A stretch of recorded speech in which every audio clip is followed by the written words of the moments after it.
ऊखीमठ पंचमुखी चल विग्रह उत्सव डोली की तैयारियां तेज होती हुई और हिमालय गमन की तैयारियां भी जोरों पर जारी हैं। आपको बता दें कि केदारनाथ की पंचमुखी चल विग्रह डोली की तैयारियां काफी ज्यादा तेज होती हुई अब दिखने लगी हैं। तो ऊखीमठ से बड़ी खबर, पंचमुखी चल विग्रह उत्सव डोली की तैयारियां जोरों पर हैं। हिमालय गमन की तैयारियां भी जोरों पर जारी हैं। केदारनाथ की पंचमुखी चल विग्रह डोली की तैयारियां तेज होती हुई भगवान केदारनाथ के 10 मई को कपाट खोले जाएंगे और यमुनोत्री और गंगोत्री के भी 10 मई को ही कपाट खुलेंगे। 12 मई को बद्रीनाथ धाम के कपाटों को खोल दिया जाएगा।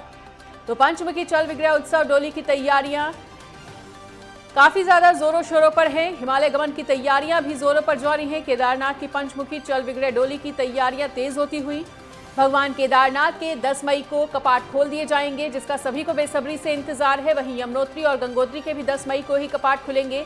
12 मई को बद्रीनाथ धाम के भी कपाट खोल दिए जाएंगे।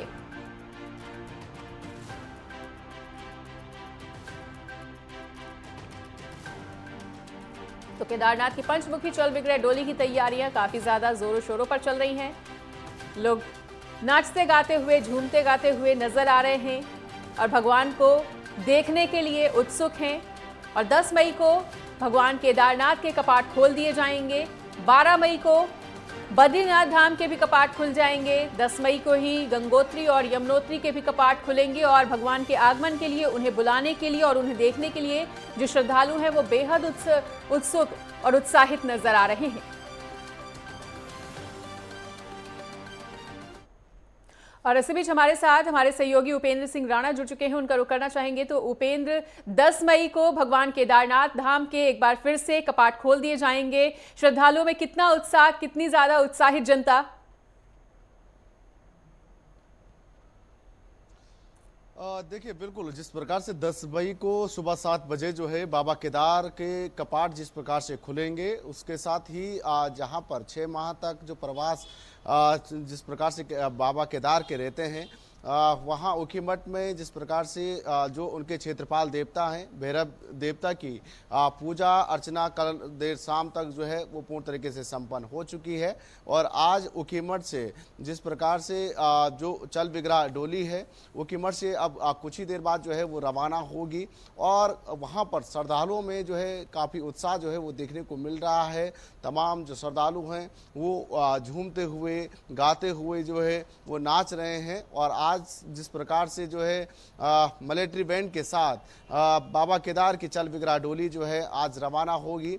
आज जिस प्रकार से जो पहला पड़ाव उसका जो रहेगा वो मधमहेश्वर में जो है वो पहला पड़ाव रहने वाला है और उसके बाद आगे की तैयारी जो है वो रहने वाली है। और लगभग सुबह करीब 10 बजे जो है 7 बजे करीब जो है बाबा केदार के कपाट जो है खुलेंगे और ऐसे में श्रद्धालुओं में काफ़ी जो है उत्साह देखने को मिल रहा है। वहीं उसी प्रकार से गंगोत्री और यमुनोत्री धाम के कपाट भी जिस प्रकार से 10 मई को खुलने वाले हैं, तो उसके लिए भी तमाम जो तैयारियां हैं वो जोरों पर है। चाहे गंगोत्री धाम जिस प्रकार से मुकबा से जो है माँ गंगा की डोली जो है वो रवाना होगी 1-2 दिन में, और उसके साथ ही जिस प्रकार से यमुनोत्री में भी जिस प्रकार से जब 10 मई को कपाट खुलेंगे तो उनकी भी जो डोली है वो भी जो है ऊखीमठ से जो है वो रवाना होगी। यानी कि साफ तौर पर देखा जा सकता है कि अब चारों धामों के कपाट खुलने की तैयारी जो है वो जोरों पर है। आज केदारनाथ की जो डोली है, चल विग्रह डोली, वो ऊखीमठ से रवाना हो चुकी है और उसके साथ साथ जो 12 मई को बद्रीनाथ के कपाट भी खुलेंगे। वहीं अगर देखा जाए तो श्रद्धालुओं में भी काफ़ी उत्साह जो है वो देखने को मिल रहा है। देश विदेश से जो श्रद्धालु उत्तराखंड 4 धाम यात्रा के लिए आते हैं वो ऑनलाइन रजिस्ट्रेशन जो है वो लगातार कर रहे हैं। अभी की अगर बात की जाए तो अभी 20 लाख से ज़्यादा श्रद्धालुओं ने जो है वो जिस प्रकार से पंजीकरण कर चुके हैं। और साथ ही साथ जिस प्रकार से सबसे ज़्यादा अगर जो श्रद्धालुओं ने पंजीकरण किया है वो केदारनाथ धाम के लिए, क्योंकि देखा गया है कि हर बार की भांति जो है केदारनाथ में जो है सबसे ज़्यादा श्रद्धालु जो है वह पहुंचते हैं। वहां के लिए जो है ज़्यादा भीड़ जो है श्रद्धालुओं की जुड़ती है। इस बार भी ऐसा ही देखने को मिल रहा है कि लगभग जो है 10 लाख से ज़्यादा श्रद्धालुओं ने जो है केदारनाथ के लिए जो है अपना पंजीकरण जो है वो कर चुके हैं। तो साफ तौर पर ये देखा जा सकता है कि खास तौर पर केदारनाथ के लिए किस तरीके का उत्साह जो है वो श्रद्धालुओं में है। वहीं सरकार उपेंद्र, तो भारी संख्या में रिकॉर्ड तोड़ श्रद्धालुओं के पहुंचने की उम्मीद जताई जा रही है और भारी संख्या में श्रद्धालु श्रद्धालु अभी भी वहां पर झूमते गाते हुए नजर आ रहे हैं, बाबा की एक झलक पाने के लिए उत्सुक हैं। ऐसे में प्रशासन तमाम चुनौतियों को फेस करने के लिए कितना अपने आप को तैयार समझ रहा है?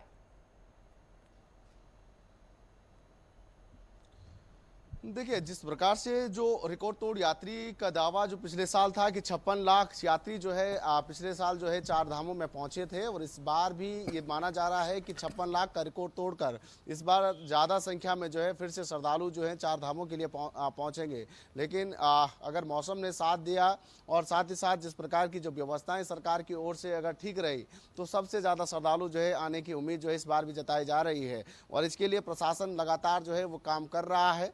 खास तौर पर जो सड़क मार्गों पर जो है देखा जा रहा है कि डामरीकरण का कार्य चल रहा है, ताकि यात्रियों को किसी प्रकार की परेशानी न हो।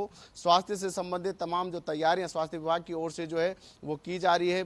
विवेकानंद फाउंडेशन की ओर से इस बार केदारनाथ में फ्री सेवा जो है वो की जा रही है, यानी कि उनके मेडिकल सुविधा जो है वो फ्री वहाँ पर की गई है, ताकि किसी भी श्रद्धालुओं को अगर कोई दिक्कत होती है तो उनको मेडिकल सुविधा जो है धाम में जो है वो दी जा सके। साथ ही जिस प्रकार से जो स्वास्थ्य सुविधाओं की अगर बात की जाए तो रास्तों में भी कई जगह पर जो है मेडिकल जो है वो खोले जाएंगे, ताकि और 24 घंटे जो है एम्बुलेंस की व्यवस्था जो है वो की गई है।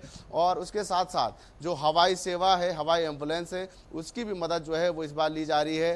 तो इन तमाम चीज़ों को अगर देखा जाए तो तमाम तैयारियों में जो है प्रशासन जो है वो जुटा हुआ है। खुद मुख्य सचिव राधा रतुड़ी जो है लगातार 4 धामों की मॉनिटरिंग जो है वो कर रहे हैं। खासतौर पर वो बद्रीनाथ और केदारनाथ धाम में जो है खुद निरीक्षण करने पहुंचे थे कि किस तरीके की तैयारी वहां पर है, किस तरीके से जो है वो बर्फ़ हटाने का कार्य जो है वहाँ पर चल रहा है। क्योंकि जिस प्रकार से 10 से 8 फीट के करीब जो है वहाँ पर बर्फ़ जमी रहती है, उसको हटाने का कार्य भी मजदूरों के द्वारा जो है वो किया जा रहा है। तो यानी कि पूरी तैयारी जो है चाक चौबंद तरीके से जो है वो की जा रही है। चाहे बद्रीनाथ में हो, केदारनाथ में हो, यमुनोत्री में हो, गंगोत्री में हो, चारों धामों में प्रशासन जो है वो जुटा हुआ है। और इस बार जिस प्रकार से माना यह जा रहा है कि ज़्यादा से ज़्यादा संख्या में श्रद्धालु पहुंचेंगे, तो उसकी पूरी तैयारी जो है वो प्रशासन करता हुआ दिखाई दे रहा है। और इस बार खासतौर पर जो है जब चारों धामों के जब कपाट खुलेंगे, तो इस बार फूलों की वर्षा भी जो है हेलीकॉप्टर के जरिए जो है वो की जाएगी। तो ऐसे में कहीं ना कहीं श्रद्धालुओं में और उत्साह बिल्कुल उपेंद्र, तो पुष्प वर्षा तो होगी ही और मंदिर भी फूलों से खूबसूरती के साथ सजाया गया है। ऐसे में लगातार हम तस्वीरें भी देख पा रहे हैं। आज केदार धाम की जो यात्रा है वो शुरू होने जा रही है। पहला पड़ाव क्या कुछ रहने वाला है, वहां पर किस तरह की तैयारियां इस वक्त देखने को मिल रही हैं? देखिए, बिल्कुल जिस प्रकार से आज ऊखीमठ से ओंकारेश्वर से जहां पर 6 माह तक जो बाबा केदार का जो प्रवास रहता है, वहां से अब ऊखीमठ से बाबा केदार की जो चल विग्रह डोली है, क्योंकि कल देर शाम जिस प्रकार से जो उनके क्षेत्रपाल देवता है भैरवनाथ, उनकी जिस प्रकार से विधि विधान के साथ पूजा अर्चना की गई और उनके भी साथ में लेकर जो है चल विग्रह डोली जो है आज ऊखीमठ से रवाना होगी और उसके बाद मध्य महेश्वर पहुंचेगी। और मध्य महेश्वर के बाद जो है जिस प्रकार से गुप्त काशी से गौरीकुंड होकर जो है पैदल रास्ते जो है 9 मई शाम को जो है वह कहीं ना कहीं केदारनाथ धाम में पहुंचेगी। और उसके बाद सुबह करीब 10 बजे जो है पूरे विधि विधान के साथ 7 बजे करीब जो है बाबा केदार के कपाट जब खुलेंगे, तो काफ़ी उत्साह जो है श्रद्धालुओं में दिखेगा। जिस प्रकार से पूरे मंदिर प्रांगण को सजाया गया है और साथ ही साथ जो मिलिट्री बैंड के साथ जिस प्रकार से जो चल विग्रह डोली जो रवाना होती है, उनकी धुन के साथ जो है नाचते झूमते हुए श्रद्धालु जो हैं बाबा केदार के दर पर जो है वो पहुंचेंगे। उसके साथ ही अगर देखा जाए तो गंगोत्री यमुनोत्री धाम के कपाट भी जो है वो 10 मई को खुलेंगे, तो उसकी भी तैयारी जो है वो चल रही है। 2 दिन बाद जिस प्रकार से जो है यमुनोत्री और गंगोत्री धाम के कपाट खुलने के साथ साथ जब उनकी चल विग्रह डोली जब वहाँ से चलेगी, तो उसमें भी काफ़ी श्रद्धालु जो है वो देखने को मिलेगी। ठीक है उपेंद्र, इस तमाम बातचीत के लिए, तमाम जानकारी को साझा करने के लिए बहुत बहुत शुक्रिया।